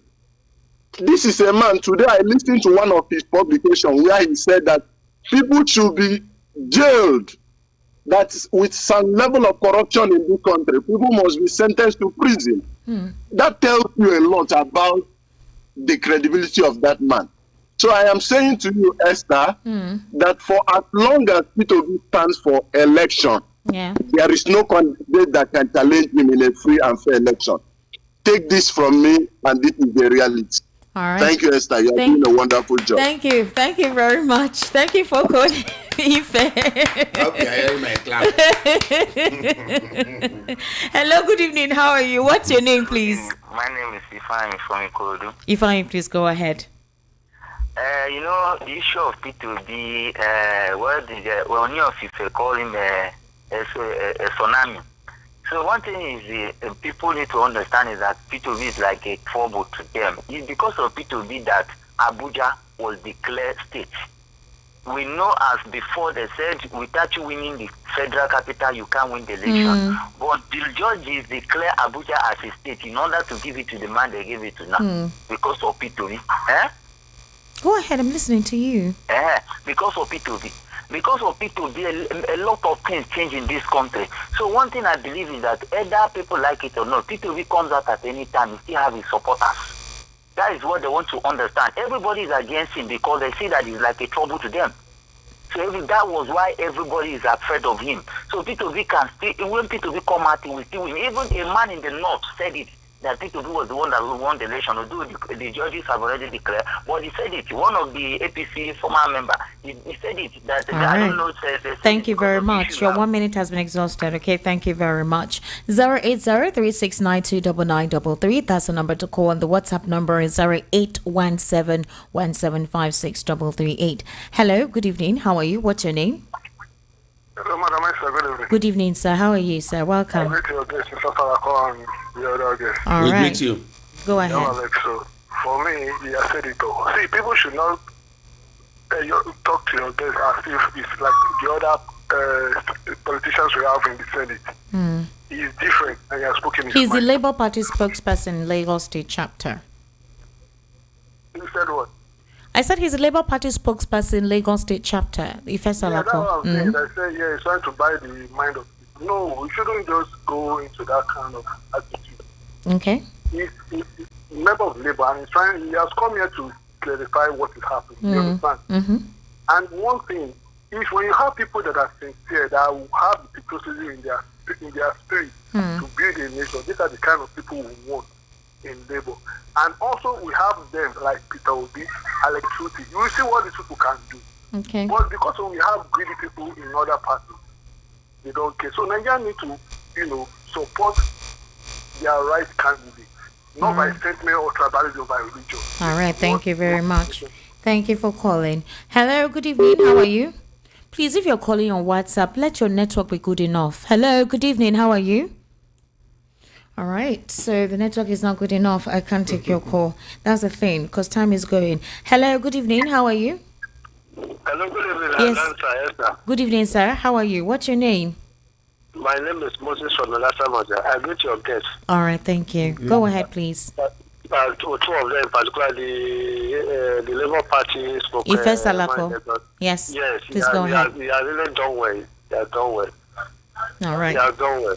So nobody should castigate or use some derogatory words on him. We should be very careful when we go on national radio. They didn't derogate. They just said that they feel that before 2027 he will defect. He will leave the Labour Party. And with what is happening to Labour Party, he's still there talking.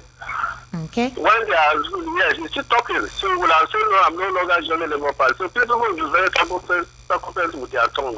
All right. Thank you very much. 08036929933. That's the number to call. 08036929933. Hello. Good evening. How are you? Yeah, good evening. Good evening, sir. What's your name? Yeah, the name is Ugo, calling from Ajegule. All right, Ugo, please go ahead. So, hello? Would support them. Sorry. Hello, can you hear me? Go ahead. Yes, I can hear you now. Go ahead. Okay, good. Sorry, if we have watched many of the videos that he posts online, you see the way he talks to police people. You see the way he talks to government officials. What I know is that if such a man should enter into government, there will be a very high level of breakdown of rule and order. That man cannot follow rule of law. This Sowore, I cannot tell you any other thing about Sowore, but I am sure, I am 100% sure that Sowore can never respect rule of law. Because in many of the videos that he has posted, I don't know if the media team are not advising him. You will see police, you will just come down. Hey, why are you harassed? As in, it doesn't make sense. Maybe I don't know what I'm saying, but people should just go and watch the videos. More of an attention grabber? Posting. You think he just likes to create understand what I'm saying. Okay. You fight senseless fight that doesn't make sense. Why will you ask me to go and turn? Why will you tell me to off my motor? All those kind of, is that somebody that want to be president? God forbid, party. All right, Ugo. Thank you for calling. 08036929933. That's the number to call. Hello. Good evening. Yes. Good evening. All right, Number one, what Ife said concerning the Tinubu is totally wrong. Okay. Tinubu laid the foundation. The blueprint was developed 3 months into his administration, not at when he want to close. And the Lekki everybody is enjoying now. Is it not the one that laid it? The foundation that people are enjoying. The Eco Atlantic that is bringing investment to Nigeria. Is it not the one that did it? The BRT we are enjoying. Is it not the one? The emergency response call. Is it not the one that brought it? Computerization of Lagos State allowance. Is it not the one that did it? The computerization of the judiciary in Lagos, which was copying data. Is it not the one that did it? The last man that controlled the traffic. Is it not the one that did it? So if you want to make your evangelist know how to go about it. Obi, when he was governor, all the road he constructed was washed away after 4 years. So what are we saying? He put money in his Fidelity Bank.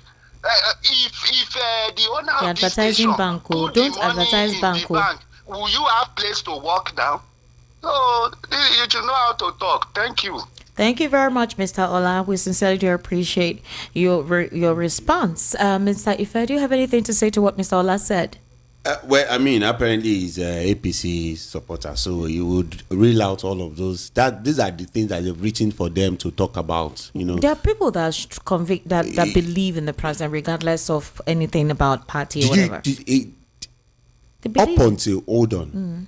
Up until 10 years ago, did you hear anything about? No, 10 years even. Let's even say 10 years. Did you hear anything about Eco Atlantic? No. Okay. He said that he had the blueprint 3 months when he got into office.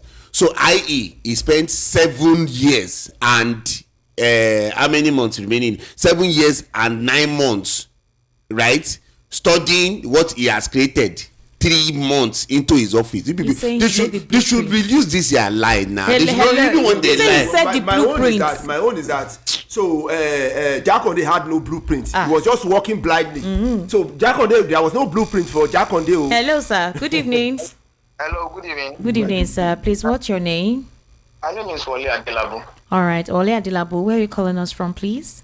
I'm calling from K2. All right, sir. Please go ahead. I want to agree with Mr. Ekundayo this night. Okay. But comparing Peter Obi and Bola Tinubu. Oh, okay. Okay. Concerning the amount that Anambra was getting at that time, and Lagos State as a state on its own is richer than 4 countries in Africa. If you look at the money and everything that is in Lagos. Yes. So the revenue. People saying that he is a master planner. You plan, but you cannot execute anything in your own tenure as a governor. You have the money, you have everything. I don't know what was happening with the money by that time. Okay, after when you left office, they now send the money, the local government money that they did not give you. How is it reflecting in Lagos today? So when people want to support, they should know what they are saying. We are not blind anymore today in Nigeria. All right, thank you. 27, we are waiting for them. That's just the truth. Thank you very much. Hello, good evening. How are you? Hello? Hello? Joval, can you hear me? Joval, network no good. Sir. Joval. Yeah. Yes, I'm here. Go ahead, please. Joval, your network no good, Joval. Hello, good evening. How are you? Hello, good evening. Good evening. What's your name? My name is Peter. I'm calling from Texas. All right, Peter, go ahead, please. It's very, very pity for somebody comparing Tinubu with Peter Obi. At least I'm in Lagos for so many years. If you go to Ogun State now, you have about Chinese village. You have about 550 companies here. Mm-hmm. Even in time of Tinubu as a governor, that all the companies left and go to Ogun State. Okay. From my two Lagos here down to Oshodi, left and right before, you will see many, many companies there. But during the time of Tinubu, all of them left. But the only thing that I know he brought in Lagos State is creating much aboro. In any bus stop, you see about 30 young men doing nothing. All of them learn organizer, learn declare, learn many works. But they abandon their work, takes only aboro. Who need that? Is that they have to run the government? You build Lagos. People that build Lagos is Otedola, Fasolo, and many other governors. Even if you cannot compare his tenure with Ambode, tokens of Jakonde. First of all, tied the whole road in Lagos State and create many things. First of all, can even use Okada. But I saw first of all during the time of his own tenure at Yanapaja there, when he was expecting a job. People were surprised. He used ordinary bike. I was surprised. That is the first time I saw a governor behaving like that to inspect the work. Even the old woman, the lay people know that Pastor work very well. Don't just compare Tinubu with Peter Obi. In that generation, I did not even vote for Peter Obi. I voted for Tinubu, but after about 3 months, I saw that I make a greatest mistake, which will never happen again. Wow. All right. Thank you very much. Thank you. Let me take a few messages. I'm going to start from YouTube in case you're calling, all right? Sorry that I can't take so many calls. We had quite a lot to talk about. You wanted to say something? Yes, just chill. Obedoji, okay, thank you very much, Obedoji. Sigma Yanwo, greetings to VOP, greetings to you too. Thank you so much for your messages. Jemezie Iriato, if he didn't take a swipe on Obi and Obedient, he will not be okay, the calls are interrupted. He will not be a bootlicker to Tinubu and trend well. It's a common thing in Nigeria that if you want to trend, you must talk about Obi and Obedient. Babatunde Awolaja, David Umahi just wanted to cover up his failure, so he used that as a distraction. I wonder why a reasonable person would do that while giving your stewardship. Honestly, APC members are noisemakers. Barrister Elvis, all these acclaimed old members in the Labour Party from Arabambi, Akpakpa, Farouk, Olorin Femi and Abure don't include new members into the party because of money they are making from selling forms. All right. Okay.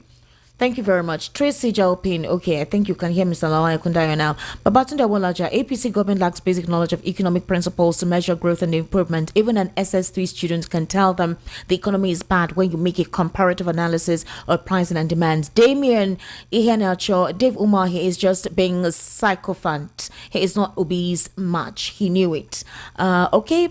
Equebelem, INEC is working for APC. INEC is compromised and biased. Austin B, the Labour Party person, okay. Okay, KK Gold. Good evening, Esther. Please, is INEC truly an independent body? Because I don't really understand their method of operating, or they are working for Association of Political Criminals. ECA Nanadi needs a good advisor to assist her, because if she follows the system as shown as it is going, many things could go wrong. Can the caretaker committee be proactive? JPay, they're trying to push Obi to react and reveal himself. That's why they keep attacking him. The champion's corner. Okay, thank you. Madwagu says the Labour Party issue lies in the hand of INEC. What does anybody want Peter Obi to do? Go and fight INEC? This institution is taking instructions from the ruling party. Obi's presence frightens them. Babatunde Awolaja, let APC continue to make mockery of Peter Obi. Obi remains the man of the people. Let them continue to back. APC knows that Nigerians are behind Peter Obi. That's why they would continue to back. JPay, okay, wow. JPay, and let me read something new from someone new. Godwin says Obi is the problem of APC. Okay. Somebody says Yoruba land needs Awolowo system back. This Boraima Akombi. All right. Okay, thank you very much. No, I'm not going to read this message. Good evening, VOP. As and the two guests there, Peter Obi is the right man for the present Nigeria. Take it or leave it. Okay, that's some of the messages I can take on YouTube. Let me go on to WhatsApp. Good evening, crew. Ade from Lagos. Congratulations. Good evening, crew. Why is this APC government synonymous with a technical glitch? From Cash and Carry, Yakubu to New Jam, led by Oloyede. This has brought us into this nightmare, and that is why nothing is working under this government. You took all the ministers from presidency downwards, square pegs and round holes, all based on party loyalists. Look at your power, an accountant, handing power to a JAM registrar who is an Islamic professor. What value then this adds to JAM? But he reduced the pass mark for JAM from 250 to 150 because of the northern candidate. Also changed the written-based exam to computer-based that caused this nightmare on students. Also look at education minister, a doctor handling education. It's a shame the worst of us ruling the best of us. Truly, there was a country. Okay, good evening, Esther. Please, all right, the volume of Mr. Lawal has been increased. Good evening, VOP crew, guests and fans. For a long time, I aligned myself with some political analysts that no single political party can unseat President Tinubu come 2027 election for me, unless there is God's intervention. The opposition parties aren't currently united to unseat him. Probably they may be cooking something we the citizens aren't aware of yet. Well, we are watching as the planet is listening. Comrade Abraham. Good evening, Esther and the guest. Esther, the House of Reps could be sincere to Nigerians. Let them use the same speed and pass electoral bill whereby Nigerians could vote in the comfort of their homes electronically. This idea will guarantee voters safety. If they didn't go to face area boys anymore, then they will see that Nigerians will vote en masse. All right. Tony from Okota. All right, Tony, thank you. Good evening, Esther Machko and guest. Ima from Shasha Konwajo. Dave Umahi is playing the politics of some Southeasterners. They have to serve their relatives in order to excel. Before he moved to APC, he said that PDP doesn't have the Southeasterners in mind. He then moved to APC only for him to step down for a Southwesterner. He's now warming up to the vice president. The performance of Mr. Obi will continue to torment them for stealing his mandate. Hi, Esther and guest. Chris in Okoto is my name, Lagos. About Labour Party chairmanship crisis, INEC can never be positive in the progression of free and fair decision. They're working with Aburi and Aburi sponsors. The CTC is not confusing even to the kindergarten. INEC is afraid of their paymaster that is introducing opposition confusion. They know the truth, and the truth is that they did not observe Aburi's election, and that nullified him. They know his tenure has expired. Esther, my dear, Nigeria will be better again, and shame will be to grab and run party. Thank you very much for that. Esther, we actually have a natural disaster, and that one natural disaster is bad governance and bad politicians. Ororo from Ayabo. Okay. Thank you very much. Also, Morale, I see your message. Thank you very much. The truth about our so-called leaders is lack of focus. The most stupid Senate president ever produced in the history of democracy. He lacks the moral and leadership value to occupy such a sensitive post. As Peter Obi is gradually fading away, if he doesn't rise up and start talking when and where it matters, I pray he does not go down the pool of politics. Esther, God bless your station. I have known you right from Inspiration FM. Thank you very much for that. Esther and Mr. Ekundaya, thank you so much for informing us on the above wickedness in the high places. As the insecurity in this country is not enough for your president to hold any further foreign trip. Esther, tell your president the Nigerian army is now the target of the terrorists. You know, Americans' efforts to help Afghanistan failed, and today Taliban, a terrorist organization, is now in place. Esther, are we not sliding dangerously into that way? Going on. The terrorists are having the upper hand, and we keep on wailing without any helper. Esther, I am scared Nigeria will not be overturned. It will not be, in Jesus' name. We're working towards that. So, good evening, Esther. The best way forward is for Atiku to spearhead Peter Obi's campaign with El-Rufai as vice. Good evening. My name is AA from Akomojo. El-Rufai is not the only northern governor that supports Tinubu. How many votes did Tinubu get from Kaduna State? PDP and Labour Party won Kaduna during presidential election 2027. Tinubu all the way. Let your guest continue to deceive himself. Okay. Good evening, Esther. Any coalition to unseat the present government of Tinubu without INEC and judiciary needful by being neutral, the coalition can't work because INEC and judiciary remains the biggest problem of this Nigerian democracy. From Iwoha Ikechukwu. All right, Ife, what's your final take? Ife wants to leave me alone. All right, I'm sorry, I have to go. Right. We've had a long day of primaries and all. Yeah. So, electronic voting. The people that don't want Nigeria to move forward, they will tell you we're not there yet. But as of January this year, we've been able to have 64.8 million Nigerians register on the BVN, right? Why don't we just use our BVN to just vote? And I can vote anywhere. After all, it's my BVN. It's my most trusted security code. Okay. It is attached to my money. If I try to do anything, cunning with it, right, I would be traced, I would be caught. Let's go digital. But we know these people will not do that. By the way, let me mention to people that are saying that I will leave Labour Party, blah, blah, blah, blah, blah, blah. I mean, I may leave Labour Party. Okay. But what I can never do is go to APC. Okay. Oh, yes. I may leave Labour Party. But I so can't. They were right in their permutation. But the one, no. Hold on. Okay. But the thing I will never do is go to APC. So I would rather not be a politician than be in APC. That is 100% fact.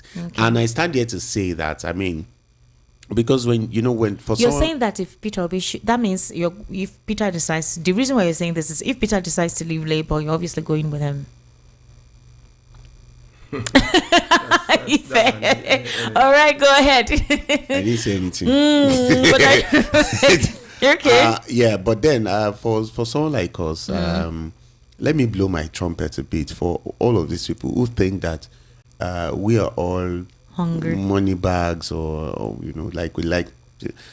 I'm not hungry. They don't know you. Yeah, they don't know. They don't know I'm you. not hungry.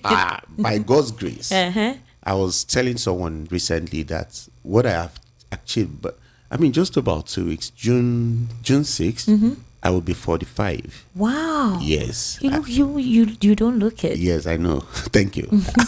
Right. Oh, yeah. So I'll be 45 June 6th, and I'm June 15. Happy birthday to us in advance. Yeah, happy birthday to us. And then someone was trying to troll me on Twitter recently, and then he said that what Tinubu has achieved in his life, he can never achieve. He can never lace his shoes and all. And I looked at that tweet. I wanted to reply, and I was going to say that, guy, I'll be 45 in a couple of weeks, right? And at the moment, I have over 200 people that are working with me that I am paying salary every month. At 45, Tinubu at 45 cannot boast of 10 people that he employed personally, not government money. How certain are you? Okay, personally, not government yes, money. Now he does not have a private business that he can point to and say that this is his business that he's doing. I have a running business presently that has employed over 200 people at 45. Tinubu does not have that record. He can never match it. His only success is attached to government and governance and politics. That's all his success is attached to. I am not him. He cannot lace my shoes when it comes to that. Right? So if they like, they can go on and start saying whatever they like to say. I will never be a part of APC. Nothing can put me in APC. I will quit politics. I will go to Bahamas. I will go to Australia and start sleeping in ice and be playing in ice. And I will go there. Mr. Lawa, what's your final take, please? What's your final take, Mr. Lawa Ekundaya? My own is very simple. See, when I saw the way this JAMB was monitoring centers, I was surprised that this thing is possible now. Why can't we have monitoring like that for elections? Yes, for election, and they'll be able to. Where you have 10 people voted and you are recording 1,000, everybody will see it now. That's why they don't want to reform INEC. That is why they don't, because if they reform it, this country will be better. That's why they create so many loopholes in such a way that it's easy for them to get out. To manipulate. Once you win, they can go another way and do one kind of mago and then. All right. So thank you so much, Mr. Lawa Ekundaya. Mr. Ifesalako, Labour Party spokesperson for Lagos State. Thank you. This is a signature. It's also Ireo. All right. Thank you so much for coming in today. Thank you for having me. We intend to have the APC spokesperson and the PDP spokesperson as well, and NNPP spokespersons. We want to hear, from them and get to feel their pulse. I mean, it's a platform where everybody has. They'll come and lie to you. No, well, it's a platform where everybody has. Wait. So, ladies and gentlemen, we've come to a wrap. I sincerely apologize. 2 minutes gone past 9 o'clock. Happy Friday to you. Join me for the political spotlight on Sunday evening. Bye for now. I apologize for those of you I couldn't take your calls and messages. You could see we had to have the conversation. So, I'm so sorry. Please forgive me. Bye for now. Good evening. Enjoy your weekend.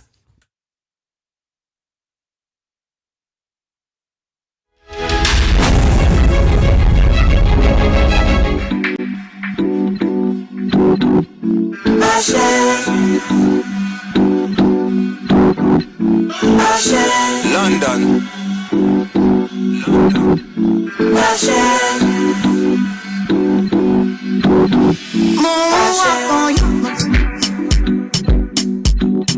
Do the mini rock on you. Don't want any part of yours. Let me live the way I want. My father said